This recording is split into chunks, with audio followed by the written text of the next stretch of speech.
savollarga javob beramiz. Ba'zida shunaqangi savollar beradiki bemorlar, ularga javob berish ham savob hisoblanadi, ham bemorga foydali hisoblanadi. Bemor yozyapti: ko'zim uzoqqa xiralashib qoldi.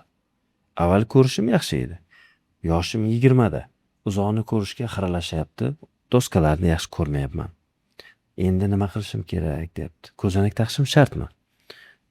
Ko'zingizni tekshirtiring. Agar sizni ko'zingizda qanaqadir minuslar chiqib, ko'zingizda dori tomizib, ko'zdagi maxsus qorachiqni kengaytirgandan keyin tarkibida tropikamid bo'lgan kaplyalar bor, maxsus doktorlar o'zlari назначение qiladi. O'sha tomchilardan keyin agar ko'zingizdagi minusingiz o'sha holatda tursa, tushmasa, faqatgina bunaqa holatda ko'zonak taqish kerak, linza taqish kerak yoki lazer bilan ko'rishni tiklash mumkin bo'ladi. Agarki sizni yoshingiz katta bo'lsin, deylik masalan 40 yosh, 50 yosh bo'lsin-da, uzoqqa ko'rishingizda plus paydo bo'ldi. Uzoqqa ko'rishingiz xiralasha boshladimi? Albatta, avval ko'zonak taqishdan oldin tekshirtirish kerak. Ko'zingizda haqiqatan plus yo minus paydo bo'lganmi, yo astigmatizm paydo bo'lganmi, yo qanaqadir ko'zingizda qon tomirlari muammosi bormi, yo ko'zingizda orqasida shish bormi? Buni albatta sababini topib turib, keyin shunga qarab sizni davolash kerak bo'ladi. Ba'zida yaqinga kitob o'qishga ko'zonak taqamizda xato ko'zonaklardan, yasalmagan ko'zonaklardan, Xitoyda oddiy ko'zonaklardan uzoqni ko'rish xiralashishi bo'ladi. Va avval ko'z yaqinga xiralashgan bo'lsa, endi sizda uzoqqa ham xiralash paydo bo'lib qoladi. Bunaqa bemorlarimiz ham ko'p. Uzoqqa +2 taqadi, yaqinga +4 taqadi. Shunaqa bemorlar ham bor. Ularda nima qilish kerak? Eng to'g'ri yo'li bu gavharni uzoq yaqinda ko'radigan gavhar qo'yib qo'yish va bemorda komfortni ta'minlash bo'ladi. Yoki ikki xil ko'zonak taqib yurasiz. Uzoqqa alohida, yaqinga alohida yoki bitta ko'zonakda ham uzoqni ham yaqin ko'radigan progressiv yoki bifokal ko'zonaklar bilan sizda komfortni ta'minlash mumkin. Va bu holatda eng yaxshi yo'llardan biri bu ko'z mashqlari hisoblanadi. Albatta kommentariylarda mashq so'zini yozib qoldiring, biz sizga mashqlarni tashlab beramiz. Lazerni korreksiyadan keyin ko'rishim 100% ga tiklanadimi? Mana Smile'da aytyapsiz deydi. Femtolysic'da aytyapsiz, LASIK'da aytyapsiz, yo non-touch degan transferka amaliyotini aytyapsiz. Shulardan keyin ko'rishimda 100% tiklasa bo'ladimi deb so'raydi. Bu sizni ko'rish qobiliyatingizga bog'liq. Ya'ni ko'zoynak yoki kontakt linzada siz 100% ko'rish qobiliyatiga ega bo'lsangiz, nega mumkin emas? Demak, sizda unaqa holatda 120% gacha ham, 150% gacha ham ko'rishni tiklash imkoniyati bor.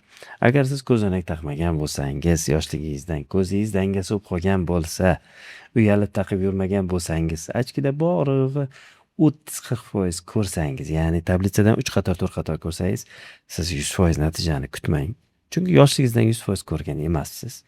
Operatsiyadan keyin masalan o'zingiz ko'zingizda 3% ko'rsangiz, achkida 30% ko'rsangiz, demak siz 30%, 40%, 50% gacha ko'rishingizga ega bo'lasiz, lekin 100% emas. Ba'zida bitta ko'z dangasalar keladi. Ikkita ko'zda ko'rish xira, bittasi juda xira. Ko'zonak bilan ham ikkinchi ko'z zo'r bo'lmaydi. O'shanaqa holatlarda biz aytamiz, operatsiyadan keyin bitta ko'z kuchli, bittasi kuchsizroq bo'ladi. Bir ko'zni yopib, ikkinchi ko'z bilan qaramasangiz, siz katta farq sezmaysiz. Agarki bir ko'zni yopib qarasangiz, farq sezasiz. O'shaning uchun azizlar, yoshlikdan ko'zonak taqish kerak. Kerak bo'lsa, bir ko'zni yopib, ikkinchi ko'zni ishlatish kerak. Bu doktorda aytganini qilish kerak. Keyingi savol: Smile operatsiyasi og'riqlimi? Qancha vaqt davom etadi? Eng ko'p uchraydigan savol. Smile operatsiyasi umuman og'riqsiz, umuman xavotir olmasangiz bo'ladi. Bemorlar atigi bir necha soniya, 6 sekunddan 15 sekundgacha, Smile Pro'larda 7-8 sekundgacha bu juda tez bo'ladigan muolaja hisoblanadi. Juda tez. Lazer qilindi, yuvildi, loshka chiqarib tashlandi, bo'ldi. Bor yo'g'i 5 daqiqa, ikkita ko'zga 10 daqiqa maksimum ketadi va bu juda tez va og'riqsiz bo'ladi.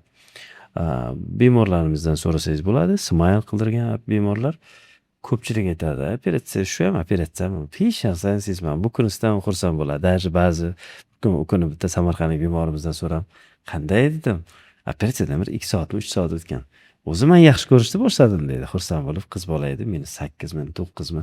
Bugun ham bitta -9-10 atrofida Smile operatsiyasi qildik. Operatsiyadan keyin sirazi bemor yaxshilanayotganini sezadi azizlar. Smile yaxshi tomoni nima? Ko'z kesilmaydi azizlar. Kichkina joydan minusingizni chiqarib tashlaymiz, bo'ldi, shu bilan maza qilib ko'rib yurasiz. Hozir Toshkent shahrida birinchi Visumax 800 apparatini ko'z nuri klinikasiga qo'yildi. Hozirda biz xursand bo'lib ayta olamiz, endi Toshkentda ham VizuMax 800 bor. Avval VizuMax 500 da ishlardik, hozir endi 800. Ya'ni iPhone'da 18 keldi deb aytsam bo'ladi. Hozircha endi Toshkent uchun bu muhim yangilik. Bizda mana hozir dekabr oyidan buyon VizuMax 800 apparatni ishlatib, ancha bemorlarni ko'zini yaxshilashga sababchi bo'ldik. Endi ko'zingizni kesishga hojat yo'q. Bemalol Smile Pro, Relax Smile va oxirgi hozirgi Smile Pro operatsiyalarini bajarishingiz, o'tkazdirishingiz mumkin. Buning uchun bizda albatta ko'z nuri klinikasiga kelib murojaat qiling. Bizda qo'shni davlatlardan ham ko'p kelishadi bemorlar.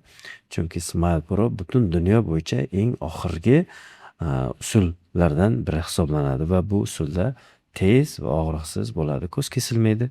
Vakuum ham juda yengil bo'ladi va bu bemorlarda quruqlik sindromi kelib chiqmaydi bunaqa bemorlarda. Bo'lsa ham juda qisqa vaqt bo'ladi. Ko'zda risk bo'lmaydi, ya'ni ko'zda o'sha kesilishi xavfi bo'lmaydi. Agar sizda ham shunaqangi minuslar bo'lsa, albatta ko'z nuri klinikasiga murojaat qiling. Femtolasik va Smile operatsiyalarini qilib beramiz va sizni ko'rishingiz tiklashga sababchi bo'lamiz. Ko'z o'ynak taqsam, ko'rishim yanada yomonlashib ketmaydimi degan savol beribdi. Azizlar, ko'z o'ynakni doktor berdi. Faqat biling, uzoqqami, yaqingami? Agar doktor sizga uzoqqa bergan bo'lsa, uni yaqinga ishlatmang. Yaqinga yo o'zingiz ko'z buyurgan yoki boshqa ko'z o'ynak buyurgan.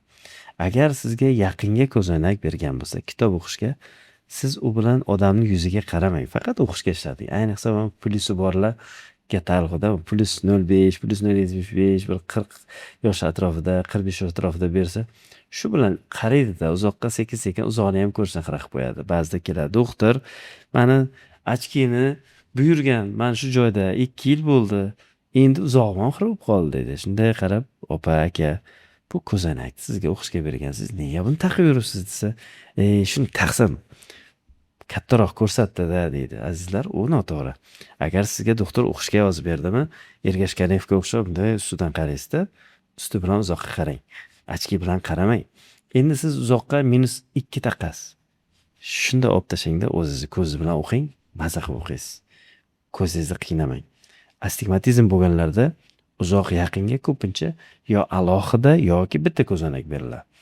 Yosh katta bo'lganlarda alohida uzoqqa, alohida yaqinga beriladi. O'shani inobatga oling. Ko'pchilik o'shandan xato qiladi. Ko'zoynak nima uchun berilganini biling va albatta yaxshi optikada tayyorlating. Markazini noto'g'ri qiladigan optikalar juda ham ko'p. Ochkisini shunda tekshiraman, sentri tepada yo pastda yotgan bo'ladi, qorachiq boshqa joyda bo'ladi.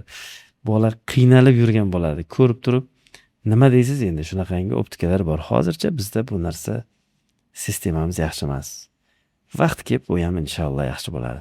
Shuning uchun yaxshi optikada qorachiqni yaxshi tekshirgan holatda ochki yasash kerak. Biz bunga qat'iy ahamiyat beramiz. Bitta ikkita xato bo'ladigan bo'lsa, buni tuzatamiz, harakat qilamiz bemorlarda komfort ta'minlashga. Bola bilmaydi, bola tushunmaydi.